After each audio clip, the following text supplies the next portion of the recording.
Hello everyone, I'm Manish and this is part 10. In this session we will discuss CFL object and we'll see how to bind CFL object to a form controls, and for this we will use item event and menu event.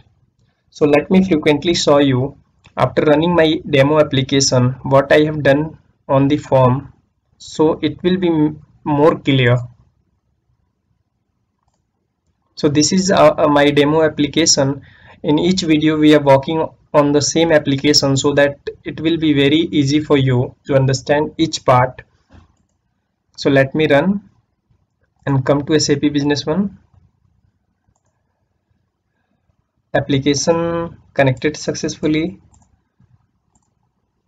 So here you can see the CFL object icon. So we have added this CFL object to card code text box. So it is showing the list of business partner, not business partner, only the customer code, because we have added also a condition object. So it is showing only the customer list. Next we are going to put the date. Here again we have added item code. Let me select, put some quantity and then price, and again we have added CFL object for warehouse. So this is the list of warehouse we are seeing. You can select and put remarks, add this form. So we have added this form successfully. Let me go previous. You can see the entries. So form is looking like this because we didn't add any validation on the form. That we will discuss in our future videos. So forget for now, only we will consider CFL object. Let me come to the code part now.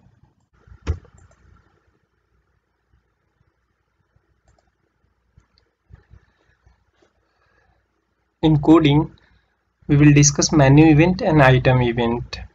So in our last video we have only worked on menu event, but in this video we will discuss item event as well. So let me go to menu event. So here we have added all the codes of this section inside the load form function. So these are the part we have worked on our last video, and these are also we have discussed in our last video. What we are going to discuss in this video, we are going to discuss these parts because these parts are very helpful to binding the CFL object to the controls. So this is my first slide in which I have made a matrix object and then 3 column objects. One is for item code, second one is for item name, and third one is for warehouse code. And then after I have made a edit text box for card code. And in next statement we are using a function. With the help of this function we are adding the CFL object to the controls. So let me explain this function first, then we'll come back to this slide again. So this is the add choose from list to edit text box function, which takes 5 parameters. One is for object type, second one is for CFL unique ID, and third one is for condition object, and fourth one is for condition alias, and fifth one is for condition value. As you can see, the third parameter is yes no enum parameter. With the help of this parameter we are taking decision, is there should be a condition or not. If it will yes, then we will add this condition, otherwise we are bypassing this part. So this is the optional parameter, as you can see. So let me come to the previous slide. So with the help of this we are adding. For example, you can see in first function calling we are passing 2 for business partner. CFL1 is the ID, and yes no enum is yes. It means we are going to add the condition object. So we are passing the condition type field. It means the condition will be added on the card type field, and the last parameter is for condition value, which is C. It means it will only pop up the customer, not the vendor. In second function calling, we are passing the object type for item master, and then CFL2 is the unique ID of CFL, and in third parameter we are passing no. It means we are not going to add any condition. In third calling, similarly, we are passing the object type for warehouse, which is 64, and then CFL ID, and then no parameter, so that we are not going to add the condition. And in next statement, we are binding these CFL unique ID with the controls. Like you can see here, I am binding with edit text box, and then a column, and then again column, and here we are making this column as an editable false. So let me come to next slide. This part I have already explained you. Let me come to last point. In this slide we will discuss item event. In item event, the first statement is bubble event. I will explain bubble event and before action equals to true and false, what all these are mean. We will discuss in our next video, because in this video we are going to cover only the CFL, so I'm not going to describe these things. I will describe these things in more detail in my next video, so don't forget to watch it. So the next statement is we are checking is this event is for choose from list, because all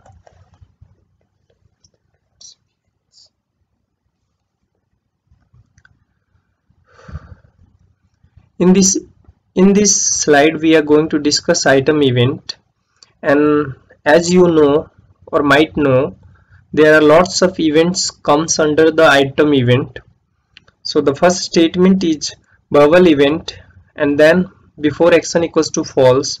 These two things I will discuss in my next video in more details, because these things are the part of event handling. So in my next video I will show you the event flow diagram and will explain how bubble event work and before action work. So for now let me go ahead.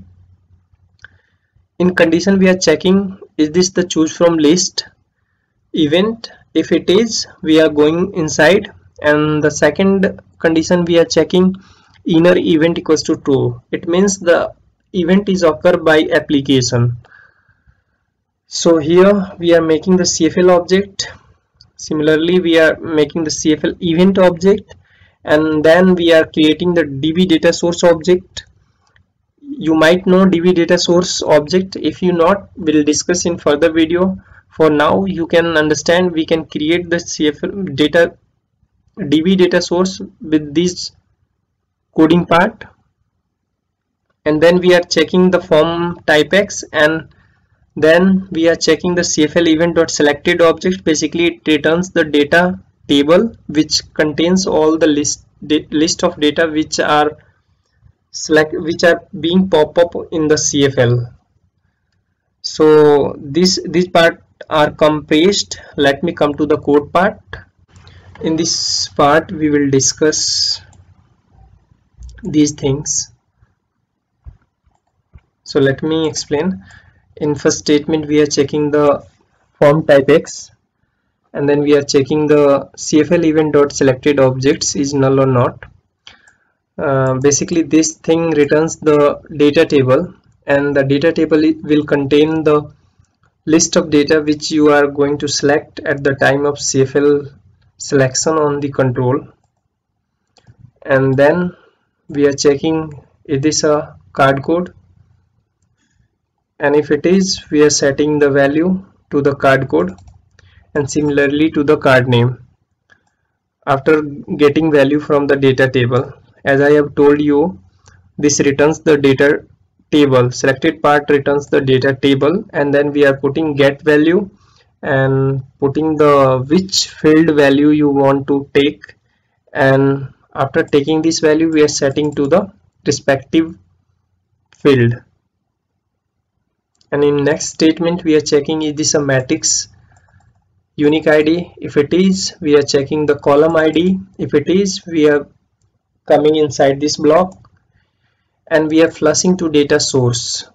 So when we use this flush to data source, whenever we are working on a matrix object and we work on UI part, we are putting any value on UI part, and after that whenever we want to set a value into the DB data source directly, so before setting the value to the DB data source directly, we have to flush to data source. We have to use the flush to data source of matrix, and what it do, basically it takes the UI part data and put into the DB data source.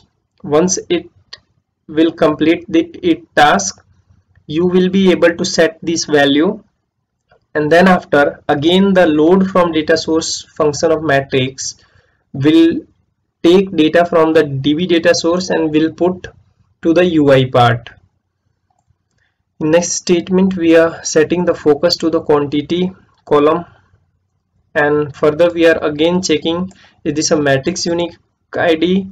If it is, then we are checking the is this a column unique ID for warehouse. If it is, we are setting the same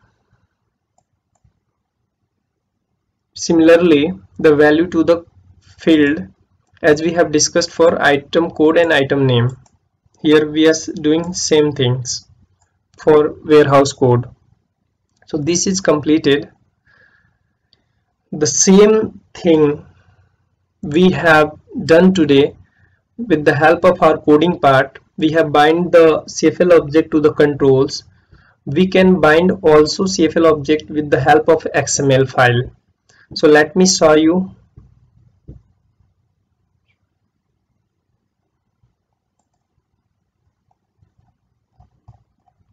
Let me come to menu event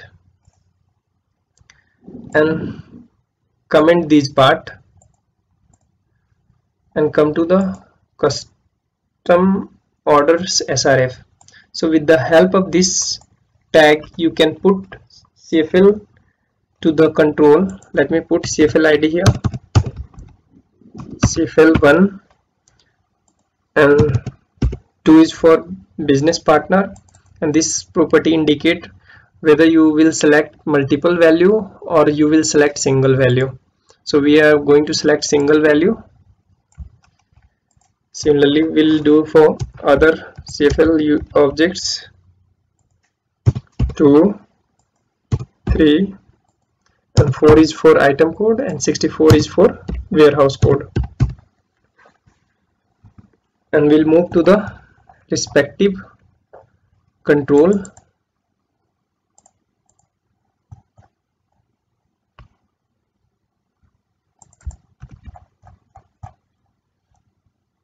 And we'll increase to property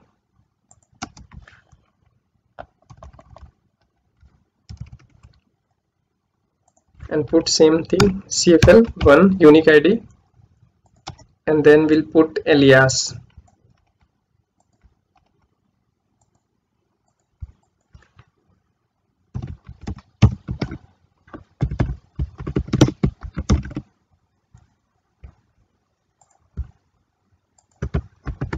And now we are going to bind these things with the item code and item name.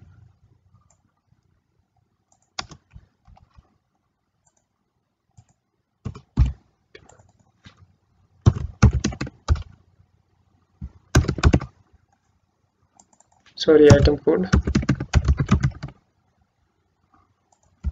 Same thing we will bind for the warehouse.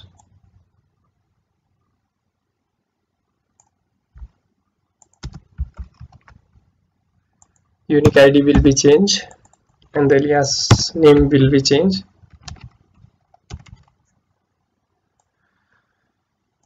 Here we can also allow the control it should be editable or not with the help of this property. If it is editable, put here 0, it will not allow you to edit. Similarly for item name we will do, sorry, card code name.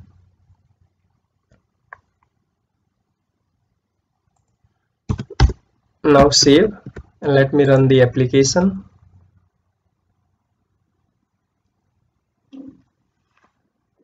Come to the SAP Business One and we'll see the CFL object is working as it is or not.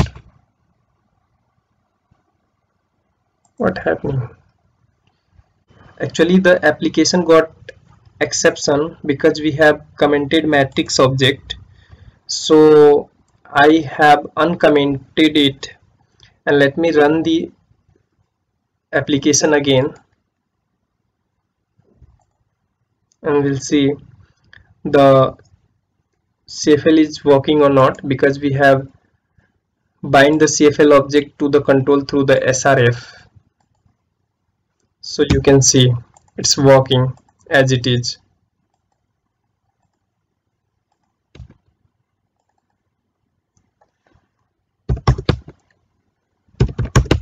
It's working. So thanks for today, and don't forget to watch our next video, because in next video we will discuss bubble event, before action and after action. That is very important to understand the events of SAP Business One. So don't forget to watch this video. Thank you.